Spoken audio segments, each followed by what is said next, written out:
자, 그럼 학종에서 면접 질문은 어디에서 만들까요? 언제 만들까요? 이것도 이제 대학에 따라 좀 차이가 있습니다. 대학에 따라 이 면접 질문을 누가 어디에서 만드느냐? 아까 질문하셨던 거. 누가 어디에서 만드느냐가 이게 좀 차이가 좀 있는데, 제가 경험했던 대학은 주로, 한 3차례에 걸쳐서 면접 질문을 만듭니다. 그래서 그 절차를 제가 한번 설명을 해보려고 하는 거고요. 먼저 첫 번째는, 학생부 평가자가 면접 질문을 냅니다. 네. 그러니까 학생부의 최초 1차 서류 평가하는 사람이 면접 질문을 입력을 합니다. 그런데요, 요즘 학종 경쟁률이 몇 대 몇이죠? 보통 뭐 10몇 대 1은 기본이죠. 막 20대 1까지도 가고 그러죠. 그러면은 20대 1이면은 내가 지금 평가하는 애들 중에 실제로 합격하는 애들은 얼마 안 되는 거잖아요. 그럼 얘네들한테 면접 질문을 다 넣을 수 있을까요? 못 하는 거죠. 그러니까는 뭐 평가하는 과정에서 얘는 확실히 내가 면접을 봐야 되겠다 하는 애들을 위주로 면접 질문을 넣는 거예요. 다 넣지는 않아요. 네. 경계선에 있는 애들도 안 넣습니다. 그건 나중에 넣으면 돼요. 근데 확실히 얘 정도면은 나는 면접을 봐야 된다라고 생각한다. 그리고 그렇다라면은 얘한테 꼭 이걸 물어봤으면 좋겠다. 제가 면접의 그 기능 중에 하나가 뭐라 그랬어요? 서류 평가의 한계를 보완하는 거라고 말씀드렸잖아요. 그러니까는 내가 면접에 안 들어가는 거예요. 내가 면접에 안 들어가요. 그러니까는 면접 보는 사람한테 이것 좀 물어봐 주세요 라는 거예요. 이게 중요한 키워드라고 저는 생각해요 라는 것들을 이렇게 넘겨주는 거라고 생각하면 됩니다. 그래서 이런 것들을 합니다. 네. 그리고 2차 질문은 그럼 언제 넣느냐? 지금 대학이 1단계 서류 평가하느라 정신 없습니다. 몇몇 대학은 벌써 1단계 정리된 대학도 있는 걸로 제가 알고 있고요. 이렇게 막 정리를 해서 그럼 이제 기준에 의해서 이렇게 해서 사정 처리를 하고 1단계 합격자 명단이 나오면 그 다음에 이제 또 면접 질문 입력 작업이 들어가는 거예요. 그럼 이제 여기서는 면접 대상자가 정확하게 나온 거잖아요. 그죠? 그러면 여기에 내가, 그 다음에 이제 면접위원이 보안 사항이에요. 면접위원은 미리 공지 안 해줘요. 누가 어디 뭐 면접한다는 거 미리 알려주면은 여기 문제가 생길 수 있어요. 그래서 안 알려줘요. 그래서 이건 언제 공개가 되느냐?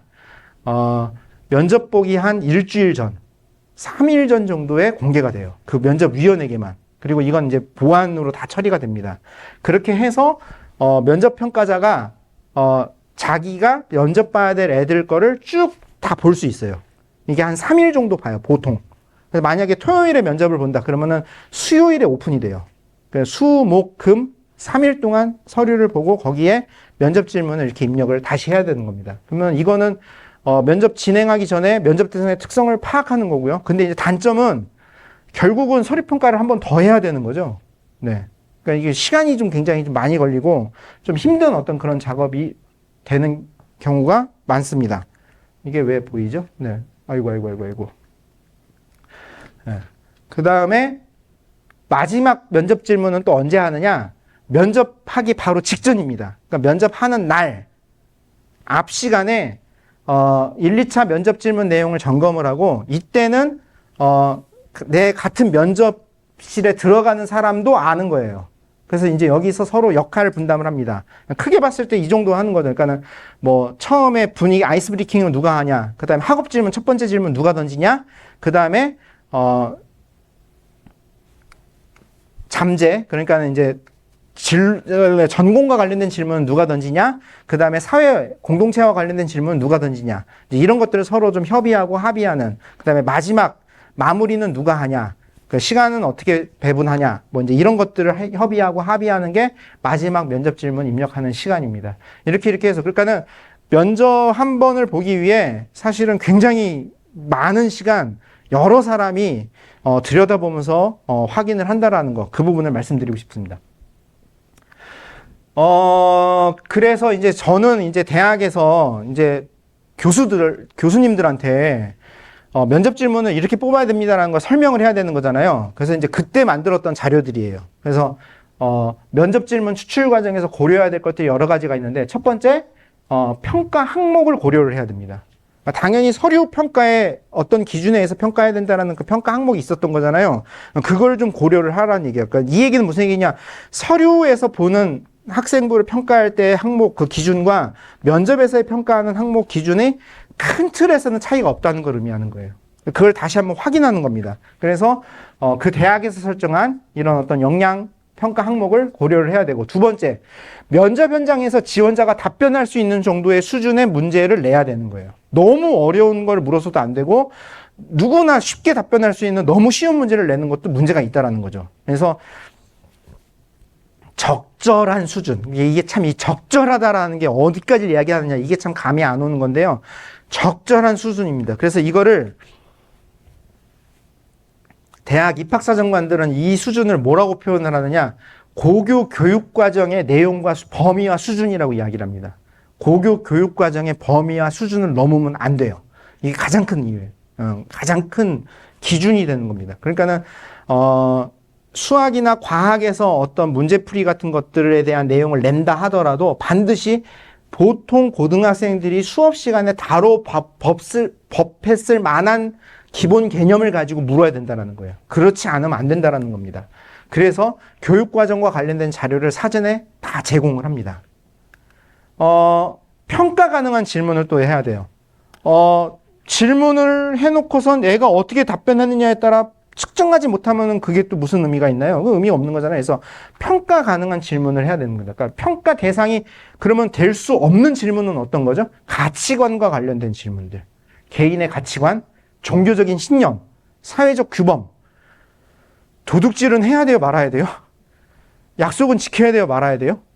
이런 걸 물어서는 안 된다는 거죠. 이건 너무나 당연한 거고 뻔한 거고 누구나 당연히 지켜야 되는, 이런 거는 안 된다는 거죠. 네. 네. 머릿속에 지금 도 상상하시는, 물어서는 안 되는 내용들, 이게 머릿속에 오시죠? 네.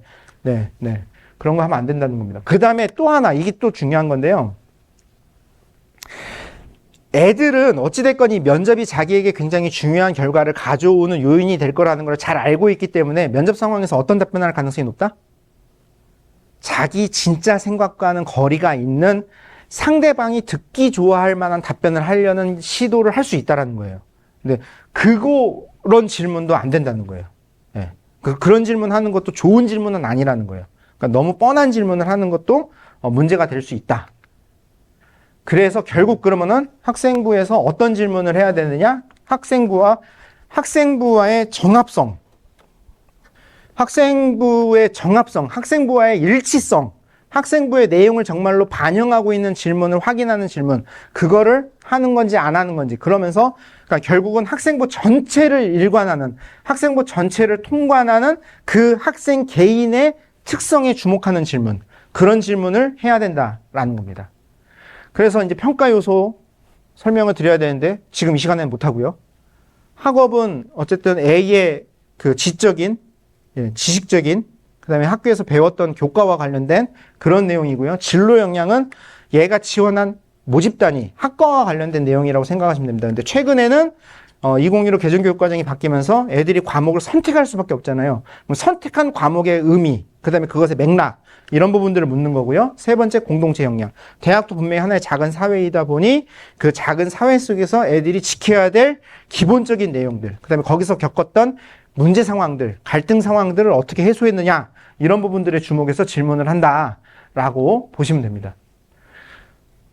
좋은 학생부 기반 면접 질문은 뭘까요? 그러니까는 단순히 학생부, 이제 사실은 근데 주어져 있는 시간 안에 학생부에 있는 내용을 확인하는 것만으로도 사실은 좀 벅찰 수 있어요. 근데 할 수 있다면 사실은 그것을 뛰어넘어 무엇까지 해야 되느냐? 정말 학생의 개별 역량을 좀 확인할 수 있는 면접이 제일 좋은 면접이라고 생각을 하는 겁니다. 그러니까는 학생부에 다 드러나지 않는 다른 역량을 파악하는 과정이 면접의 목적이다라고까지도 이야기를 합니다. 그래서 이런 질문들에 답변을 해야 된다는 거죠. 학생부에 드러난 활동이 현재 주도적인 활동인가? 그러니까는 학교에서 펼쳐져 있는 그냥 교육 프로그램에 그냥 내가 단순히 수동적으로 가서 참여한 거를 묻는 거는 크게 의미가 없다라는 거예요. A 입장에서도 그 부분은 답변하기가 쉽지 않다라는 거예요. 근데 애가 자기 걸로 자기가 챙겨서 자기 프로그램이다 생각하면서 자기의 시간과 노력을 쓴 프로그램이라면은 거기서의 답변 내용은 당연히 달라질 수밖에 없는 거죠. 예, 이런 내용. 그 다음에 학생부에서 드러난 활동의 의미와 가치. 그러니까 이게 그냥 단순히 시간을 메꾸기 위한, 기록을 위한 어떤 활동이지 아니면 정말로 얘가 대학 진학 이후에 무엇인가가 필요하다라고 생각해서 스스로 한 내용인가, 그런 부분들을 보는 거죠. 그 다음에 학생부에 드러나지 않은 지원자의 의미와 동기, 그 다음에 모집 요강에 제시한 평가 항목, 앞에 보여드렸던 대부분 대학에서는 3개고요. 뭐 대학에 따라 4개 쓰는 경우도 있고요. 이런 인재상에 부합하는 질문인가, 이런 부분들을 봐야 된다는 겁니다. 그러면서 이제 이 면접과 관련돼서 훈련을 할 때 제일 많이 쓰는 기법이 스타 기법입니다. 이 스타 기법은 뭐냐면요. 그러니까 우리나라의 입학사정관제가 들어온 지 지금 한 몇 년 됐죠? 한 10한 5년? 14, 5년? 뭐 이제 5, 6년 뭐 요 정도 된 것 같습니다. 근데 그러니까 이게 사실은 학생들의 면접을 어떻게 해야 되는가에 대한 이론적인 어떤 그런 부분들이 잘 정립도 되어 있지 않았어요. 처음에는. 그러다 보니 자연스럽게 어디에 있는 이론을 가져올 수밖에 없었느냐? 제일 쉽게 접근할 수 있는 데가 어디였을까요? 추측해보면 면접을 제일 많이 하는 데가 어딜까요? 네, 기업. 네. 기업에 면접하는 방법. 그래서 그때 이제 기업의 인사 담당자들이 면접을 어떻게 하느냐에 대해서 많이 이렇게 물어봤고요. 찾아다니면서 정보를 얻었고요. 그래서 그 중에 제일 대표적인 기법 중에 하나가 이제 스타 기법이라는 게 있었습니다. 그래서 그 스타 기법을 제일 많이 활용을 했고요. 이 스타 기법은 왜 스타 기법이냐? 시츄에이션, 태스크, 액션, 리절트의 앞자를 따서 스타라고 합니다. 그래서 요 4가지 단계로 구분을 해야 된다는 거예요. 먼저 첫 번째, 어떤 상황, 어떤 조건 속에 얘가 있었느냐를 확인을 해야 된다는 거예요. 두 번째, 그 안에서 어떤 과제, 얘가 지금 당면하고 있는, 얘가 지금 해결해야 될 과업이 무엇이었냐를 확인을 해야 되는 거고요. 그리고 난 다음에 그러면 이런 환경 조건과 이런 과업 속에서 얘가 어떤 것을 선택했느냐, 그러니까 어떤 스텝을 밟아 나갔느냐, 이 과제를 어떤 식으로 수행했느냐, 해결하려고 노력을 했느냐, 어떤 행동, 어떤 방법을 썼느냐에 주목을 하는 거고요. 그래서 어떤 결과가 나왔고, 그래서 그 결과값에 대해서 이 사람이 어떻게 받아들이고 있느냐, 그 부분을. 실패 경험은 중요한 소재가 될까요, 안 될까요? 중요한 소재가 될 수 있는 거죠. 오히려 실패를 통해서 학생이 더 성장할 수 있는 거니까요. 실패 없이 성장할 수 있는 사람은 없는 거잖아요. 네. 그러니까 여기에서 이 결과, 자기 평가를 어떻게 받아들이냐, 이걸 굉장히 중요하게 보는 겁니다. 그러면은 이 기법을 실제 면접 상황에서 어떻게 활용을 하느냐? 하나하나 묻는 거예요. 어떤 상황이었죠? 어떤 조건이었죠? 그때 당면한 문제가 뭐였죠? 라고 이렇게 물어가는 거예요. 그러니까는 처음에 큰 틀의 문제를 먼저 던져주는 거예요. 동아리에서 가장 기억에 남는 게 무엇이었죠? 그러면 얘가 뭐라 얘기를 하죠. 그러면 그 동아리가 처해 있던 상황은 뭐였죠? 거기서 어떤 역할을 맡았죠? 그래서 어떤 것을 하는 것이 목적이었죠? 이런 것들을 묻는 겁니다. 그러면 이제 뭐라 얘기를 하잖아요. 여기까지는 지금 학생이 대답한 부분은 평가에 반영이 될까요? 안 될까요? 안 돼요. 이거는 그냥 환경 조건을 확인하는 겁니다. 그럼 평가에 들어가는 부분은 어디서부터냐? 그 다음부터예요. 그래서 당신은 그 문제를 해결하기 위해 어떤 방법을 적용했습니까? 그러면 그 방법이 적절했다라고 생각하십니까? 아니라고 생각하십니까? 이런 유의 질문으로 넘어가는 거죠. 그래서 액션과 리절트에 해당하는 부분을 학생이 어떻게 답변했느냐에 따라 평가자가 여기서 채점을 어떻게 하느냐가 결정되는 그런 방식입니다. 그러면은 이 스타 기법은 일반적인 앞에 제가 쭉 예를 보여드렸었는데 교과 전형의 명지대 면접 질문 기억나세요? 지원 동기가 뭐였느냐? 이 학과에 주로 무엇을 배운다고 생각하느냐? 이런 류의 질문에 어울릴까요? 안 어울릴까요? 안 어울려요. 그런 거를 묻는 질문하고 이 질문은 어울리지 않습니다. 그러면은 이 질문은 어떤 상황에 적합한 질문일까요? 학생이 반드시 경험을 한 내용이어야 돼요. 학생이 경험하지 않은 내용을 가지고 이 질문을 물으면은 애는 답변을 못 해요. 네.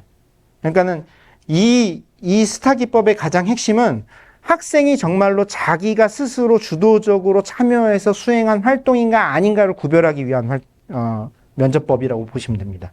예. 그래서 이 면접법에 따라서 적절하게 애가 대답을 잘 하느냐 못하느냐를 가지고 판단을 한다. 보시면 돼요. 그래서 예를 들어 사범대학에 진학하는 어떤 희망자의 진로활동 내용, 학교생활기록부에는 진로활동에 이렇게 적혀 있습니다. 그럼 이거를 제가 한번 이렇게 구분을 해보는 거예요. 먼저 어떤 상황이었죠? 교육에 관심이 높은 애예요. 그리고 교육 분야의 쟁점을 잘 찾아보고 견해를 정리하는 활동을 했던 애예요. 그럼 이건 지금 뭘 보여주는 거죠? 얘가 학교에서 보여줬던 얘의 지금 상황과 조건을 보여주는 거죠. 과제는 뭐였죠? 근데 얘는 이런 기사를 읽었고, 이런 기사를 읽었고, 이런 기사를 읽었어요. 지금 여기 지금 3개의 기사의 내용들이 나오는 겁니다. 코로나19로 인한 교육의 양극화, 특목고 폐지, 블라인드 채용. 이 3가지가 나온 거예요. 이런 조건들이 나온 거예요. 과업이 나온 거예요. 그럼 여기서 애가 무엇을 선택했느냐? 학생들의 내적 동기, 학교의 제도적 문제가 더 중요하다. 양극화가 더 심화됐다라고 진단하고 있다. 잠재력을 이끌어내는 교육이 중요하다. 무지의 장막, 이거는 또 좀 다른 얘기인데, 어쨌든, 이것이 중요하다. 뭐, 이제 이런 어떤 자기의 견해를 밝히는 내용이죠. 그러니까 여기서부터 뭐가 들어가는 거예요? 학생의 관점이 들어가는 거죠. 내가 왜 이런 것들을 선택했고, 왜 이런 관점으로 설명하려고 하는가에 대한 내용을 여기서 확인을 하는 겁니다. 근데 지금 이 평가나 자기 결과와 자기 평가 관련된 내용이 지금 이 서술 안에는 보이나요? 전혀 안 보이죠. 그냥 이렇게 정리됐음, 정리하였음 이렇게만 나오는 거죠. 그러니 면접 상황에서 확인하는 거는 뭐 어떤 내용이 돼야 된다? 앞에 있는 저런 것들을 왜 지지하는가, 왜 그 방법을 써야 되는가를 물으면서 이거를 학생은 어떤 관점으로 어떻게 평가를 하고 있고 어떻게 자기가 정리하고 있는가를 물어보는 게 면접의 핵심이 된다라는 거죠. 근데 이제 여기서 앞에서 뭐였죠? 저기 교육의 양극화를 이야기할 때는 뭐 불가피하게 어쨌든 양극화는 있을 수밖에 없습니다라고 대답을 했다가 특목고 관계된 이야기를 할 때는 이거는 평등교육에 위배되는 겁니다. 이렇게 얘기하면은 바로 감 안 오세요? 완전 충돌되는 얘기를 지금 한꺼번에 하는 거잖아요. 그러니까 어느 한쪽에 무슨 얘기를 했느냐도 중요하지만 처음부터 끝까지 학생이 어떤 입장에서 자기의 입장을 견지하고 주장하고 끌고 가느냐를 판단하는 것도 굉장히 중요하다는 겁니다. 그래서 이런 식으로 판단을 한다라는 겁니다. 그래서 이제 학생부 기반 면접 만드는 것들을 직접 좀 한번 해보셔야 되는데, 이제 정말 쉽지 않죠. 학부모님들 이거 하는 거 쉽지 않습니다. 제가 생각에 이거 이거 하는 게 말처럼 쉽지는 않습니다. 그래서 이제 일단은 뭐 설명을 드린다면은, 특정 부분을 활용할 수밖에 없어요. 당연히. 학생부에 있는 모든 내용을 한꺼번에 해가지고, 여기서 그러면 학생이 제일 의미 있게 생각하는 내용은 뭐예요? 갑자기 그걸 물어봐요? 그럴 수는 없는 거거든요. 어떤 이슈를 들어서, 그럼 여기서 뭐 어떤 상황이었냐? 어떤 과업을 수행했냐? 그래서 이걸 어떻게 평가하냐? 이걸 물어봐야 되는 거잖아요. 그렇기는 하지만, 이 하나의 사례가 학생의 어떤 특징을 좀 보여줄 수 있는 그런 대표 사례. 그것이 무엇인가를 찾아봐야 된다는 겁니다. 그리고, 평가 항목에 어느 한쪽에만 집중해서 하는 것도 안 되고 좀 이렇게 골고루 학업적인 것도 전공과 관련된 것도 공동체와 관련된 것도 고르게 질문을 해야 된다는 겁니다. 그래서 예를 든다면 이제 이런 거죠. 앞에 보였던 거랑 똑같아요. 네. 앞에 보여드렸던 어떤 예들 있잖아요. 그런 거와 똑같습니다. 그래서 학생부에 보면은 이런 내용들이 있는데 이거를 왜 이렇게 생각하시는 거죠? 그렇게 생각하시는 반례는 뭐죠? 사례는 뭐죠? 그럼 이렇게 적용된다면 어떤 사회가 될 거라고 생각하시죠? 그럼 그것들을 지금 진행하기 위해서는 어떤 조치들이 있어야 된다고 생각하시죠? 뭔지 이런 류의 질문들이 계속해서 꼬리 물기로 나오는 겁니다. 그래서 이제 요 뒤에 있는 3페이지는 제가 이제 대학에서 실제로 교수님들에게 면접 질문을 만들 때 이런 구성을 가지고 면접 질문을 만들어 보시라고 하고 제공했던 자료인데, 그러면 대학에 있는 모든 면접위원들이 다 이런 방식을 통해서 면접 질문을 추출할까요? 그러진 않아요. 그냥 이거는 하나의 그냥 사례입니다. 그래서 이제 좀 원론적인 그냥 그런 이야기다라고 보시면 되고요. 그래서 항상 학생부에 근거가 있어야 돼요. 어떤 부분을 가지고 질문을 해야 돼요. 학생부에 근거 없이 질문하지 말라라는 게 제일 큰 원칙입니다. 그러면서 얘는 이제 교대, 사범대를 가고 싶은 학생이었어요. 그러니까 이제 이런 질문들을 이렇게 했던 거죠. 그 다음에 진로 역량, 공동체 역량. 제가 이거 지금 하나하나 다 설명드리는 거는 뭐 적절하지 않은 것 같고요. 그냥 댁에 가셔서 한번 이렇게 살펴보시면 어떨까 싶습니다. 이렇게 만드는 거죠. 그 다음에 그래서 지금 여기서부터 나오는 이 질문들은요, 한 명의 학생부를 가지고 제가 여기서 면접 질문 한번 다 뽑아본 거예요. 한 명의 학생부를 가지고 제가 면접 질문을 이렇게 쭉 뽑아봤는데, 지금 요 슬라이드에 3페이지에 달할 정도로 면접 질문이 이렇게 쭉 뽑아질 수 있어요. 그러니까는 여기 앉아 계신 학부모님들의 자녀의 학생부에서도 한번 이렇게 면접 질문을 뽑으려고 한번 이렇게 접근을 한번 해보시면은 충분히 굉장히 많은 다양한 질문들을 만들 수 있다라는 겁니다. 그래서 이런 것들을 한번 좀 뭐 말처럼 쉽진 않겠지만, 아유, 더 있네요. 4페이지네요. 네. 네. 네. 이런 것들을 한번 뽑으라고 해보십시오. 근데 이거는 앞에는 사범대학이었습니다. 사범대학에서도 영어 교육과를 지망하는 학생의 면접 질문이었는데요. 자연계열 면접입니다. 자연계열 면접 보세요. 기계공학과입니다. 화성 탐사선과 지구에 있는 탐사선이 차이가 있다면? 생물학과입니다. AI가 사회에 미치는 긍정적인 영향 또는 부정적인 영향은? 물리학과입니다. x 세제곱을 미분하면 3x제곱이 됩니다. 도함수로 정의를 한다면? 그러면은 이렇게 된대요. 증명하래요. 근데 아까 그러면 이거 리미트 h가 0으로 갈 때 h분의 sin h가 1이라고 했는데 이거 증명할 수 있나요? 갑자기 면접 질문이 뭐가 지금 결이 확 바뀐 거 안 느껴지시나요? 앞에서는 학생부 내용 위주로 막 했는데 자연 계열은 좀 다를 수 있어요. 그러니까 인문하고 자연이 좀 다르다는 거. 그러니까 서류 기반과 그다음에 이런 자연에서 원리 중심으로 묻는 게 좀 결이 좀 많이 차이가 있을 수 있다는 거. 요거는 꼭 좀 이해를 해주셨으면 좋겠습니다.